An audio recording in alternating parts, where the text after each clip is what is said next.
Distance of real life flying saucers.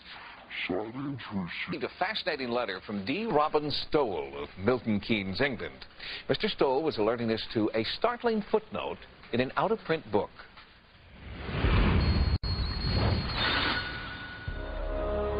Milton Keynes, England. It's not the kind of place where we expect to get new information on real-life flying saucers.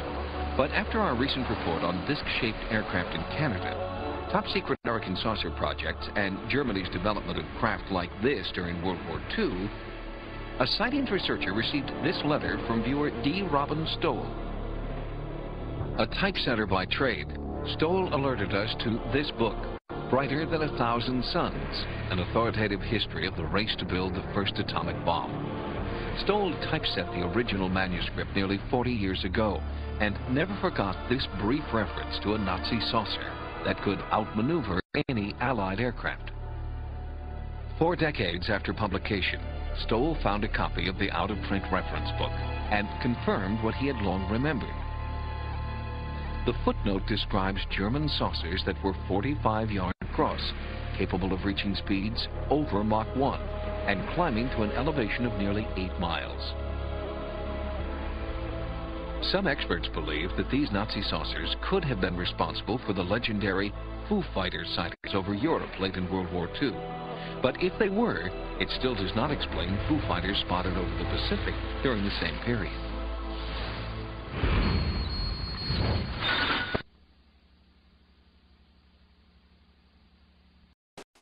Flying saucers do exist, but they don't come from outer space, they come from Earth and the darkest recesses of military research.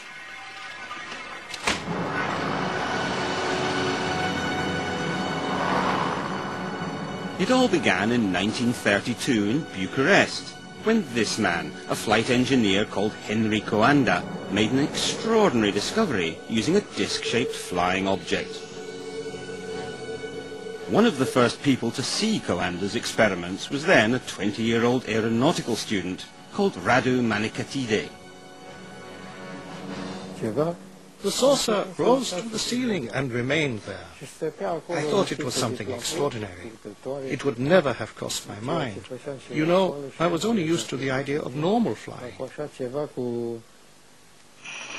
Young Radu had just witnessed the world's first flying saucer. And this is how it worked. If you draw air down onto a curved shape like a saucer, it follows the surface of that shape. By literally sucking the air from above his saucer so it flowed round and underneath, Kohanga found he could both lower the air pressure above and raise it below, causing the craft to levitate. This became known as the Kohanga Effect. It's the principle at the heart of saucer flight. It was a very simple idea, but of course you had to have thought of it in the first place. Then something happened that was to change the entire course of saucer development. In 1939, war broke out, and the world rushed headlong into a search for new weapons and new ways of deploying them. Kohanga's simple idea was about to have its day. Nazi technology chief Werner von Braun led the development of new weapons from his top-secret headquarters in Peenemünde in Germany.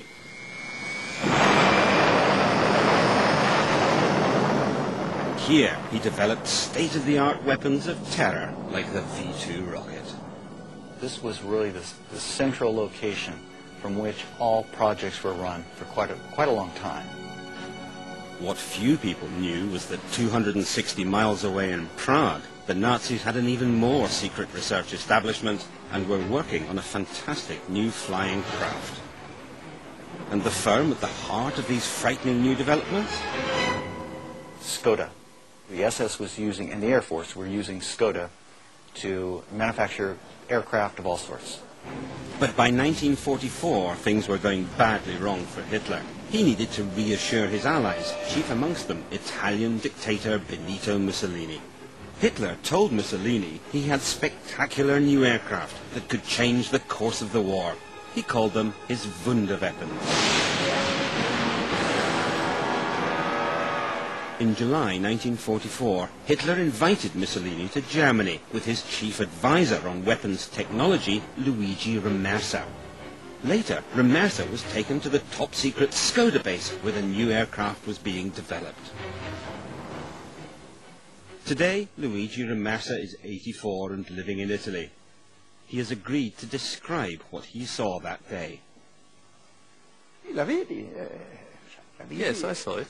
For me, it was something exceptional. Round with the central cockpit made in plexiglass, and with jets all around it that made up the means of propulsion. Luigi Remersa had seen the world's first production flying saucer, and it was a Skoda. Well, you see the pilot drawn in the cockpit. The pilot would drive the disc standing up. This is one of the men who actually helped create that flying saucer. His name, Andreas Epp.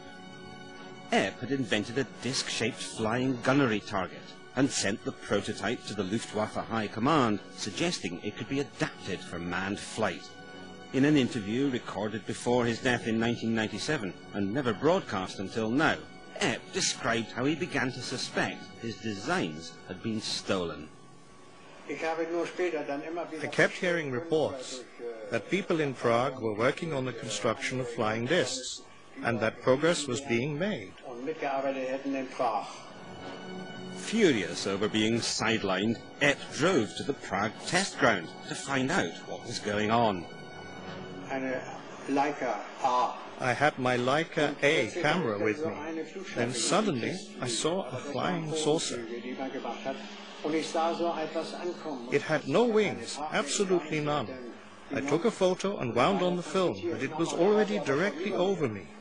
Then I took a second photo, and I could see it was a flying saucer.